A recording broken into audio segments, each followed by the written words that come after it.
Shalom, Assalamualaikum, Om Swastiastu, Namo Buddhaya, salam kebajikan dan salam cinta damai dari saya Perianto Zamasi. Nah, Bapak Ibu Saudara-saudari, berikut ini saya akan bagikan kepada kita semua bagaimana pernyataan ya atau sebuah kesaksian dari Mas Permadi Arya kalau selama ini ketika dia terus menyuarakan hal-hal yang benar ini ya, rupanya begitu banyak orang-orang yang tidak senang dengan beliau, dan seterusnya nantinya juga kita akan melihat bagaimana kesaksian dari Pak Muhammad KC yang sempat masuk penjara lalu kemudian akhirnya bebas bersyarat. Dan langsung saja ini dia videonya. Banyak yang DM saya minta saya bahas soal teror ke influencer. Gini ya, bukan nyombong, tapi saya rasa untuk urusan di teror, tidak ada influencer yang hidupnya lebih horor daripada saya akibat terlalu sering teror. Tahun 2015 itu saya pernah jadi buronan umat Islam karena waktu itu saya bikin video parodi ngeledek ISIS. Yang waktu itu mereka kagumi ISIS itu kayak pejuang Islam lah gitu. Saya tuh sampai harus tinggal berpindah-pindah. Tapi apa saya mewek di medsos? Oh, tolong darah saya dihalalkan. Enggak tuh. Tahun 2016, akibat saya terlalu vokal belain Ahok, alamat rumah saya diviralkan, dan rumah saya tiap hari disatroni Laskar FPI selama sebulan penuh. Sampai saya harus ngungsi waktu itu, dan sebulan gak bisa pulang ke rumah. Tapi apa saya curhat di medsos? Tolong rumah saya diteror FPI. Enggak tuh. Tahun 2020 ada sayembara penggal kepala saya hadiah umroh karena saya ngeledek Bahar Smith. Saya sampai pindah dari rumah ke apartemen. Apa saya cengeng minta tolong di medsos? Tolong saya mau dipenggal. Enggak tuh. Mungkin emang mentalitas influencer muda sama influencer tua kayak saya ini beda kali ya. Kita ini influencer Gen X lebih tough, lebih keras, lebih tahan banting. Jadi buat saya di teror itu biasa lah. Itu resiko bersuara, resiko vokal bersuara. Jadi sorry, maaf, gak usah cengeng lah. Jangan cuma berani vokalnya doang, tapi nggak berani nanggung resikonya. Come on. Banyak yang DM saya minta saya bahas soal teror ke influencer. Gini ya, bukan nyombong, tapi saya rasa untuk urusan di teror, tidak ada influencer yang hidupnya lebih horor daripada saya akibat terlalu sering teror. Tahun 2015 itu saya pernah jadi buronan umat Islam karena waktu itu saya bikin video parodi ngeledek ISIS. Yang waktu itu mereka kagumi ISIS itu kayak pejuang Islam lah gitu. Saya tuh sampai harus tinggal berpindah-pindah. Tapi apa saya mewek di medsos? Oh, tolong darah saya dihalalkan. Enggak tuh. Tahun 2016, akibat saya terlalu vokal belain Ahok, alamat rumah saya diviralkan, dan rumah saya tiap hari disatroni Laskar FPI selama sebulan penuh. Sampai saya harus ngungsi waktu itu, dan sebulan gak bisa pulang ke rumah. Tapi apa saya curhat di medsos? Tolong rumah saya diteror FPI. Enggak tuh. Tahun 2020 ada sayembara penggal kepala saya hadiah umroh karena saya ngeledek Bahar Smith. Saya sampai pindah dari rumah ke apartemen. Apa saya cengeng minta tolong di medsos? Tolong saya mau dipenggal. Enggak tuh. Mungkin emang mentalitas influencer muda sama influencer tua kayak saya ini beda kali ya. Kita ini influencer Gen X lebih tough, lebih keras, lebih tahan banting. Jadi buat saya di teror itu biasa lah. Itu resiko bersuara, resiko vokal bersuara. Jadi sorry, maaf, gak usah cengeng lah. Jangan cuma berani vokalnya doang, tapi nggak berani nanggung resikonya. Come on. Israel itu tidak seperti yang diberitakan media di Indonesia. Berjalan di depan saya sekeluarga Muslim Palestina sedang menikmati keindahan pantai di kota Tel Aviv.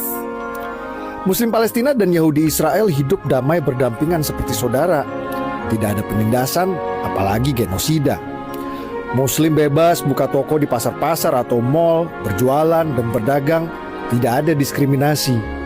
Muslim bebas beribadah di masjid-masjid yang bertebaran di seluruh Israel. Tidak ada pelarangan kecuali ada perusuh yang sengaja bikin kacau di masjid, pasti digas air mata dan ditangkap. Moto Israel simple kok. Anda sopan, kami segan. Anda arogan, kami lawan. Semua konflik dan bentrokan pasti disebabkan karena Israel diserang duluan.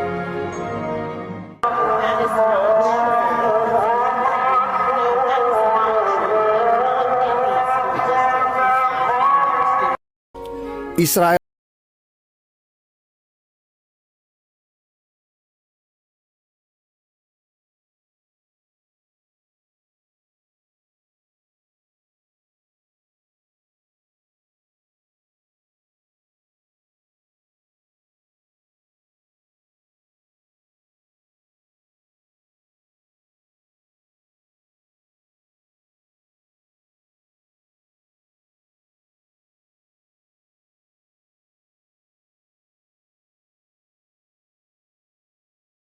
masjid, pasti digas air mata dan ditangkap.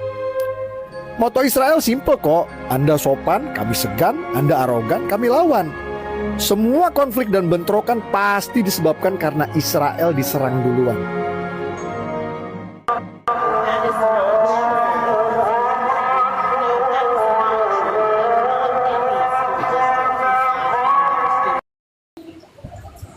Ini Agustinus Waruwo ini Katolik bukan? Saya Protestan, Pak. Oh, sama kalau gitu. Kalau Nyamar. Protestan, sama itu.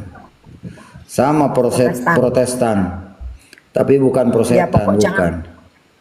Bukan Protestan, protes. Tukang protes. Protestan. Nah, Itu tadi mantap. kataku.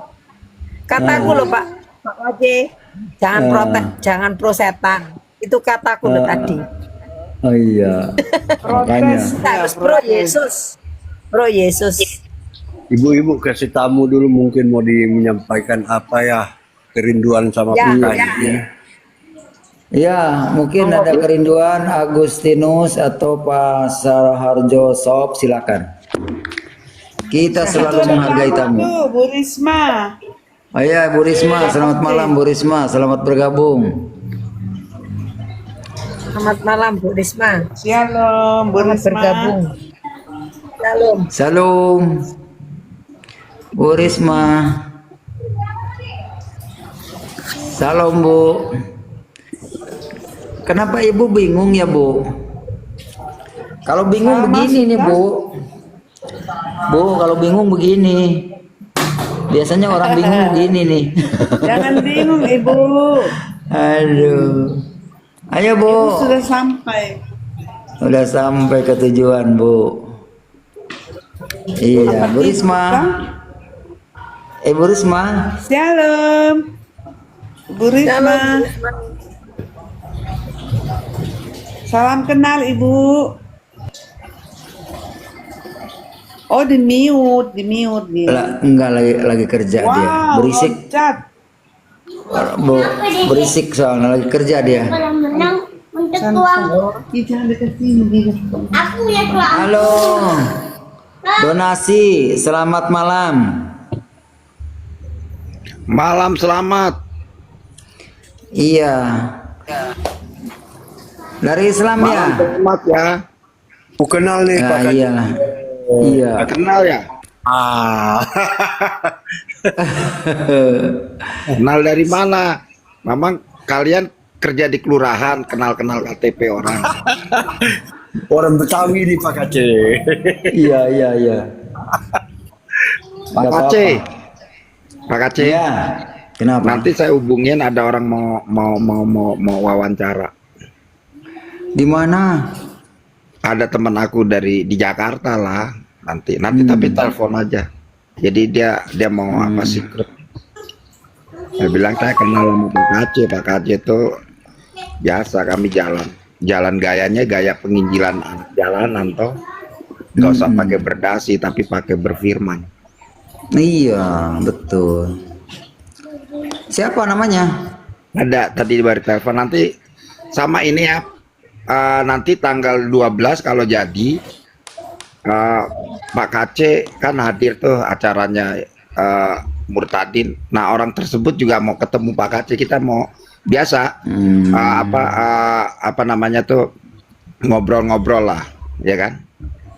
Dan Iya. kemarin, tapi dia kan saya bilang nanti Pak Kace yang ikut ambil bagi acara di Murtadin.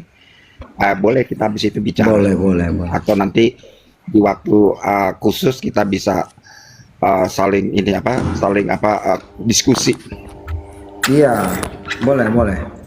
Kalian ini mapping dan juga memfokuskan tentang tata cara kegiatan penginjilan yang real. Karena udah waktunya nih tuayan banyak tapi pekerja sedikit. Begitu Pak. Benar. Iya, oke, terima kasih. DM aja nanti ya.